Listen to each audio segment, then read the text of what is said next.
여러분은 어떤 아픔을 가지고 살고 있나요? 저는 어릴 적에 불행해서 습관처럼 남의 눈치를 보는 행동을 합니다. 그래서 마음에도 없는 행동으로 칭찬을 받고 자랐죠. 그런 성격은 성인이 되어서도 바뀌지 않더군요. 저희 집에는 새엄마라고 하기도 뭐한 여자들이 번갈아 가며 들락거렸습니다. 엄마는 아버지의 바람기 때문에 결국 참다 못해 집을 나가버렸고 몇 년 후 이혼하고 엄마는 재혼하게 되었다고 하더군요. 아버지는 그런 엄마한테 보란듯이 도 많은 여자들을 집에 들였고 한 명도 아닌 여러 명을 번갈아 가며 만났어요. 그래서 동네에선 아버지의 행동 때문에 마을 회관에서 사람들이 모여서 아버지뿐만 아니라 저희 할머니, 할아버지를 동네에서 쫓아내려고까지 했었습니다. 그러다 결국 버티다 동네에서 쫓겨나왔는데 아버지가 그동안 술이며 여자한테 당해서 재산이 없어서 단칸방에서 네 식구가 살았어요. 그러고 보면 할머니, 할아버지도 참 불쌍하세요. 저희 아버지 때문에 고생을 참 많이 하셨습니다. 참 말하기 뭐한 일도 있었는데 새벽이면 어김없이 들리는 이상한 소리에 저는 몇 번이고 눈을 뜨고 일어나려고 하면 할머니가 저를 꼭 안아주면서 토닥여 주셨어요. 제가 어느 정도 철이 들었을 때 그 소리가 아버지와 아버지 애인의 비밀스러운 소리라는 걸 알게 되었네요. 학교에서 배운 성교육으로 알게 되면서 둘 다 너무 짐승스럽고 더럽고 예의 없고 별 생각을 다 했던 것 같습니다. 남녀 간의 사랑이라는 것도 때와 장소까지 따라주어야 아름답지 이건 아니었어요. 방 한 칸에 커튼 하나 사이로 그런 짓을 했으니 말 다 한 것 같아요.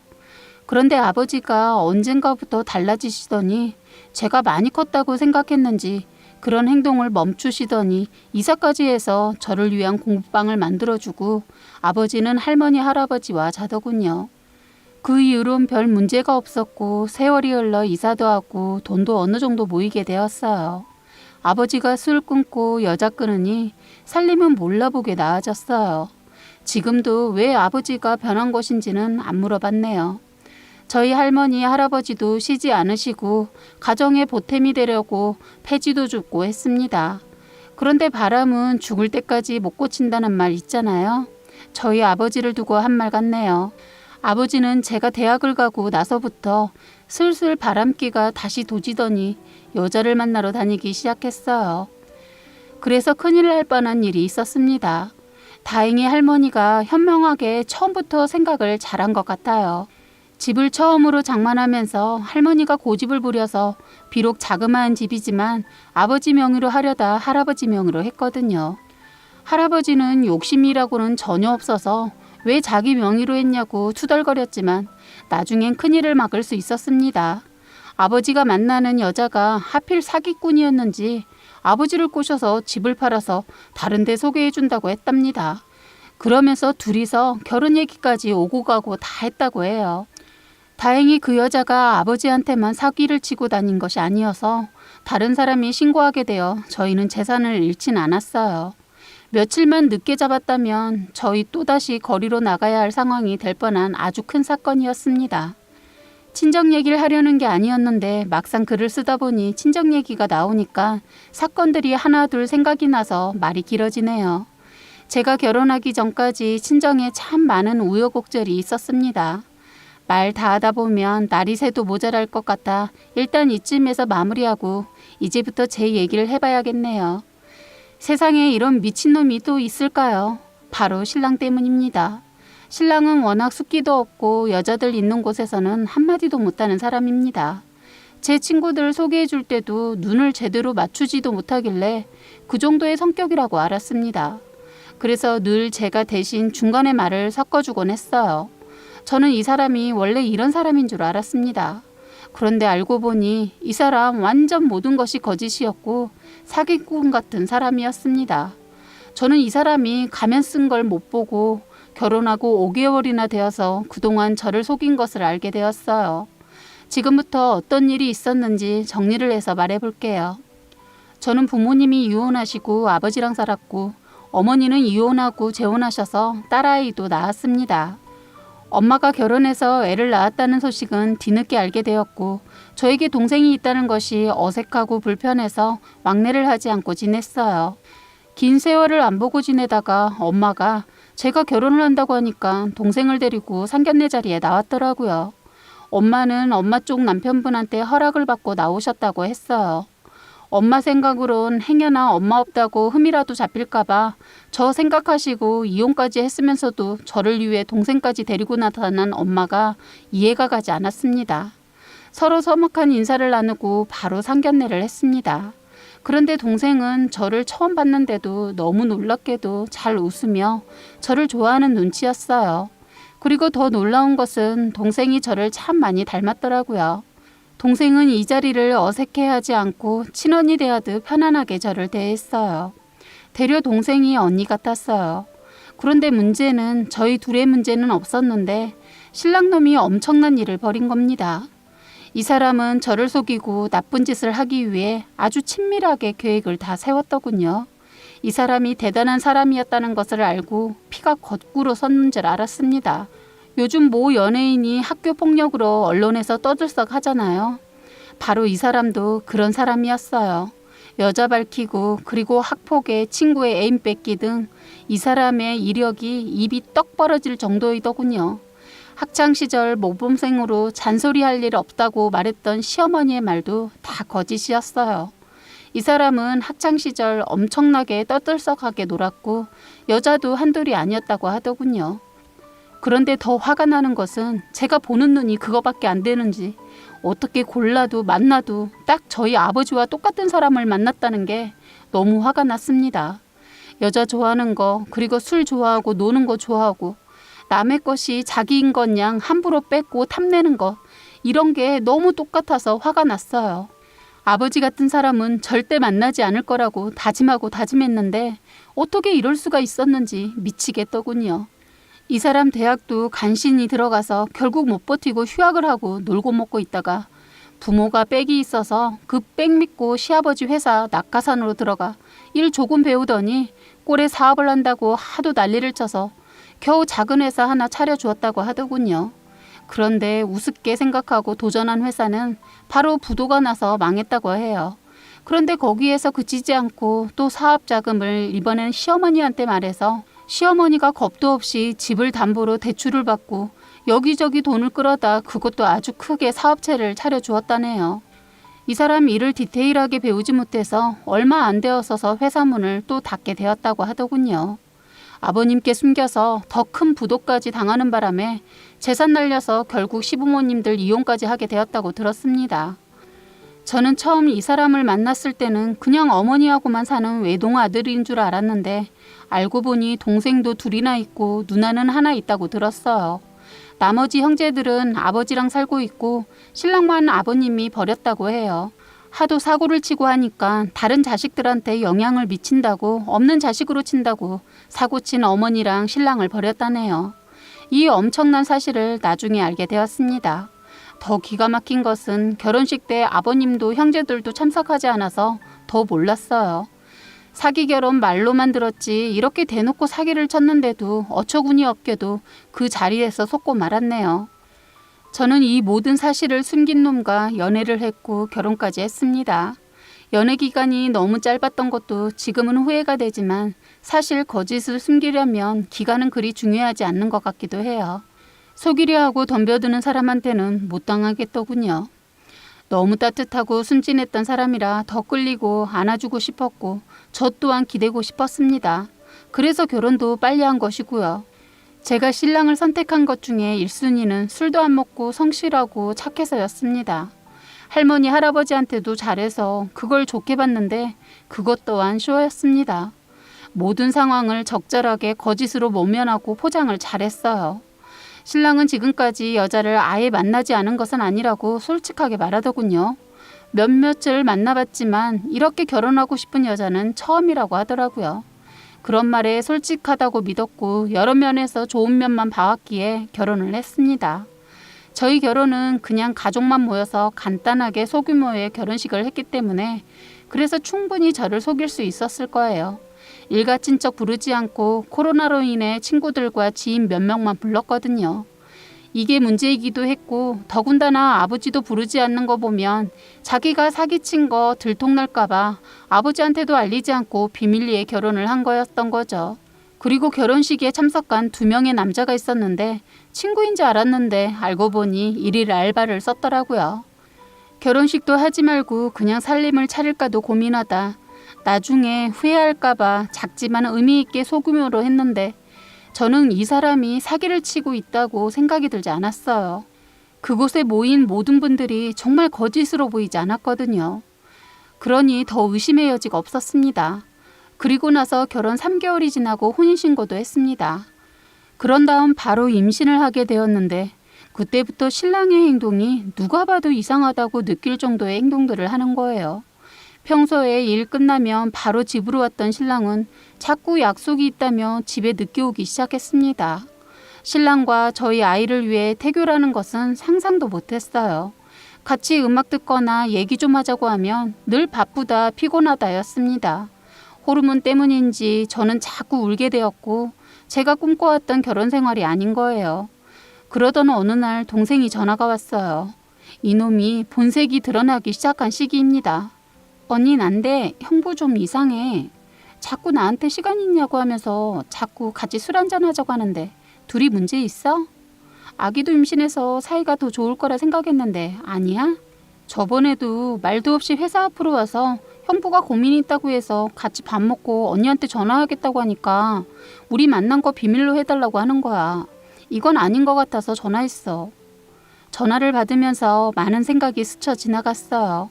그냥 저도 모르게 설마 아버지처럼 이 사람이 바람기가 있나 했습니다. 아닐 거라고 머리를 흔들고 다시 생각했어요. 아니야. 정말 말 못할 무슨 일이 있을 거야. 너무 멀리 가지 말자라고 마음먹고 저는 동생한테 말해주어서 고맙다고 말을 전하고 다신 단둘이서 밥도 먹지 말고 술도 먹지 말라고 했어요. 왜 그랬는지 저도 모르게 무슨 촉이라는 게 왔으니까요. 그런데 저한테 동생이 전화한 날 또다시 이 사람이 동생을 찾아갔답니다. 제 동생은 워낙 글래머하고 몸매도 좋고 예쁜데 아직 애인도 없고 일에만 빠져 살고 있습니다.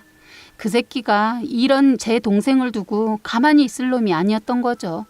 제가 상견례 이후 동생과 계속 연락을 하고 있으니까 없던 처제가 생겨서인지 좋아하고 자꾸 관심을 가지면서 이것저것 저한테 물어본 적이 있었는데 꿍꿍이가 있었던 거였어요. 동생이 울고불고 전화해서 한다는 말이 언니, 형부 이상한 사람 아니야? 언니가 임신하고 있어서 이런 말 안 하려고 했는데 이건 아닌 것 같아. 형부가 나를 대뜸 안고 입에 입맞춤을 했어. 그 개자식이. 못하는 짓이냐고 뺨을 한 대 갈겼더니 한다는 소리가 언니 죽는 걸 보고 싶지 않으면 오늘 일 이르든지 말든지 하라고 협박을 하는 거야. 내가 그랬잖아. 둘이 밥도 먹지 말고 술도 먹지 말라고. 언니가 너무 힘들어하는 일이 있다고 이제 말해야겠다고 맨정신에 못하고 술 한잔하면서 말하자고 하길래 믿었지. 그런데 이 새끼가 화장실 앞에서 기다리고 있다가 그런 짓을 한 거야. 내가 소리 지르고 때리고 경찰 부르고 있을 때 도망쳤어. 집에 왔어? 아직 안 왔으면 빨리 그 집에서 나와. 하더군요. 저는 많은 고민을 했습니다. 어떻게 해야 할지, 이 자리에서 끝장을 낼까, 일단 친정으로 피할까. 제가 임신을 하고 있어서 일단은 피하자 생각했습니다. 그런데 제가 집을 나가려는 그 찰나에 집에 그놈이 왔어요. 저는 아무런 일도 없다는 듯이 최대한 진정하고 아무렇지도 않게 평소처럼 나 할머니 집에 다녀올게 했더니 뭔가 이상하다고 생각되었는지 제 전화를 억지로 뺐더니 확인하는 겁니다. 동생한테 전화 왔었어? 응? 놀러 오라고. 그런데 엄마 집은 불편해서 싫다고 했어. 하니까 아직 동생이 말하지 않았다고 생각이 들었는지 갑자기 돌변해서는 그래 다녀와. 그런데 옷가방이 왜 이렇게 커? 임신하니까 할머니가 너무 보고 싶고 했는데 마침 할머니가 전화해서 좀 이따 가라고 해서 간 김에 조금 더 있을까 해서 그냥 가지 말까? 진짜 가지 말라고 하면 어쩌지 하면서도 그냥 말해버렸어요. 그랬더니 저에게 묻더군요. 자기 친정 가는 거 싫어하잖아. 아버님 보는 거 싫어서. 순간 전 당황하지 않을 수 없었습니다. 하지만 진정하려고 애쓰며 티내지 않으려고 떨리는 손을 배를 감싸며 차분하게 말했습니다. 할머니가 보고 싶다고. 아버지가 거기 계신다고 할머니를 안 볼 수는 없잖아. 이 사람 어느 정도는 아버지에 대해 알고 있어서 이렇게 말을 하더군요. 한참 후 무언가 생각을 하더니 다녀오라고 하더군요. 저는 그 집을 어떻게 나왔는지 기억이 안 납니다. 걸음아 나살려라 하고 임신한 배를 하고 뛰었어요. 친정으로 넘어와 이틀을 고민하고 다음날 아버지한테 퍼붓게 되었습니다. 아버지가 잘못한 것이 아닌데 그럴 만한 상황이 만들어지게 되었거든요. 그날 아버지는 또 다른 여자를 집으로 끌고 들어왔기 때문입니다. 아버지 너무한 거 아니야? 여자 없인 못 살아? 이러지 말고 밖에서 일 보고 들어와. 왜 생판 모르는 여자를 왜 자꾸 집으로 끌고 들어오냐고. 하자 그 여자 저를 노려보면서 아니 결혼했다고 들었는데 결혼해서 출가 외인이 됐으면 자기 집에 있어야지. 그리고 아버지가 연애하는 거 반갑게 받아줄 줄은 모르고 결혼까지 한 딸년이라는 게 버릇없이 뭐야 너? 이러더군요. 보통 여자는 아닌 듯 싶더라고요. 보통 이렇게 하기 쉽지 않은데 저를 호통치며 몰아세우더라고요. 따지고 보면 이 여자 말도 틀린 것은 아닌데 제가 너무 화가 나니까 신랑 얘기까지 하게 되었어요. 아버지가 이러고 다니니까 신사방이 이상한 짓 하고 다녀도 내가 떳떳하게 따지고 들지를 못하겠어. 아버지가 바람을 엄청 뺐다는 걸 왜 얘기를 해서 사람 우습게 만들어. 아버지란 인간이 사위를 앉혀놓고 술 한잔 하더니 정신줄 놓고 자기가 왕년에 바람 좀 피웠다고 그걸 자랑이라고 해? 제 말이 끝나자마자 그래도 딸이 사위 때문에 힘들다고 하니까 정신이 들었는지 뭐 이 새끼가 바람이나? 당장 가자. 하자 그 여자가 자기가 왜 끼어들어. 애들 문제는 애들이 해결하게 해. 자기 쿨하지 못하게 왜 그래. 하자 아버지가 야, 넌 당장 내 앞에서 사라져. 네가 뭔데 내 자식 문제에 이래라 저래라야. 내가 놀아주니까 네가 우리 딸 새엄마라도 되는 줄 알아? 당장 꺼져.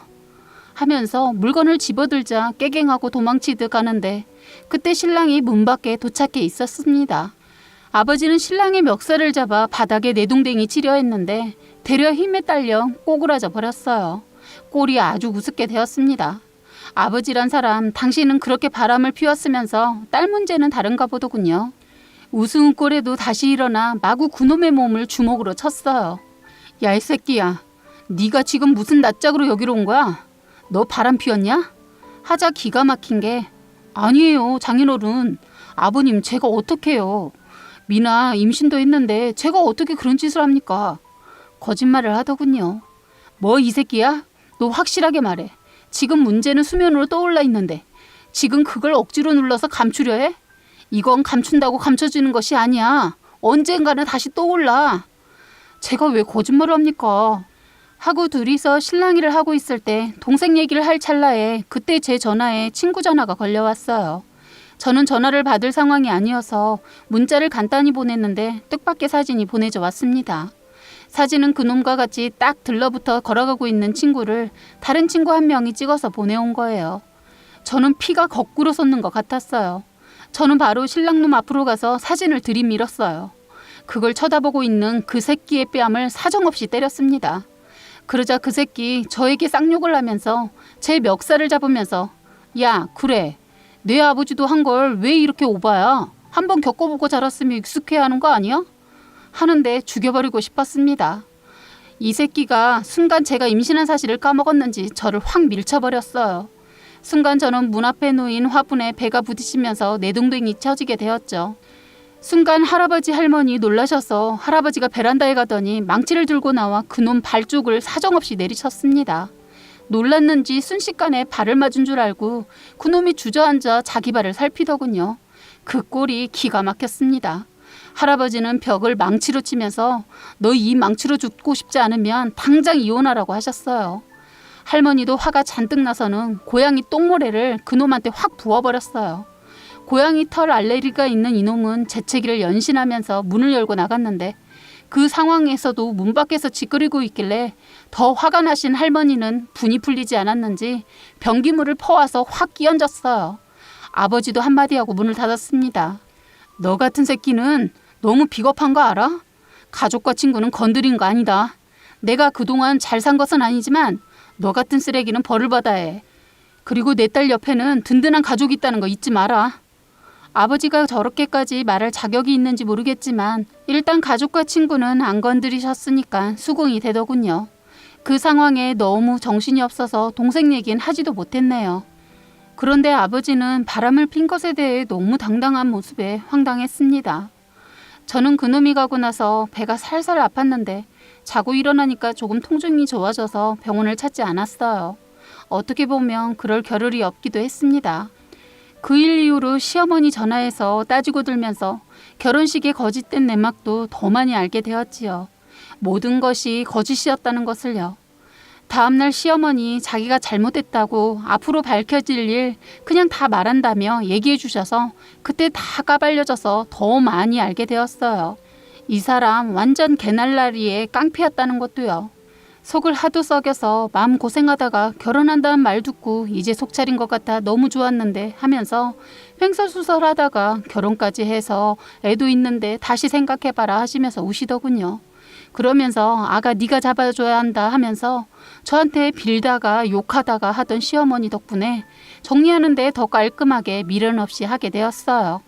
그런데 아쉽게도 이혼 준비하면서 배가 더 아프기 시작해서 병원을 들렀는데 아기가 이미 잘못된 지가 좀 되었다고 하더군요.